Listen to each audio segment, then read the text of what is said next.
নমস্কাৰ, মই মৃদুলে সকলোকে সেৱা জনাইছোঁ। পবিত্ৰ ৰাসৰ সেৱা জনাইছোঁ।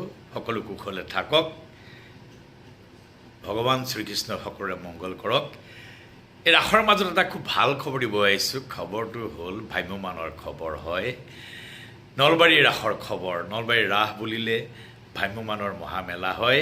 এই মহামেলালৈ আমি গৈ আছোঁ অহা 15, 16, 17, 18, 19 নৱেম্বৰ 5টা নিশাৰ বাবে হৰি মন্দিৰৰ প্ৰাংগণত নাটক মঞ্চস্থ কৰিম। ইতিহাস থিয়েটাৰে 3খন সৰ্বাংগ সুন্দৰ নাটক লৈ যাম।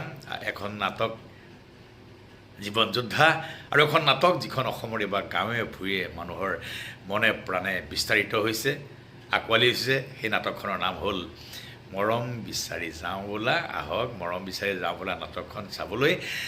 আৰু সেই নাটকখন চাবলৈ আহিলে আপোনালোকে নিশ্চয় বহুত মৰম বুটলি লৈ যাব পাৰিব। আৰু এখন নাটক হ'ল মই গান্ধী পুত্ৰ। আহক। কেইবাবছৰ নলবাৰীত ৰাস নাই, এইবাৰ পুৰাত্তমে ৰাস হৈছে। সকলো থিয়েটাৰ আহিছে, মানুহ উপচি পৰক। আৰু মই ইতিহাস থিয়েটাৰৰ তৰফৰ পৰা আপোনালোকক আবেদন জনাইছোঁ, আহ্বান জনাইছোঁ, আমন্ত্ৰণ জনাইছোঁ, প্ৰাৰ্থনা জনাইছোঁ। আহক, এই সন্ধ্যাগীতে আমাক সুযোগ দিয়ক, আমাৰ লগত সহযোগিতা কৰক, তাৰে কামনা কৰিছোঁ। বহুত বহুত ধন্যবাদ।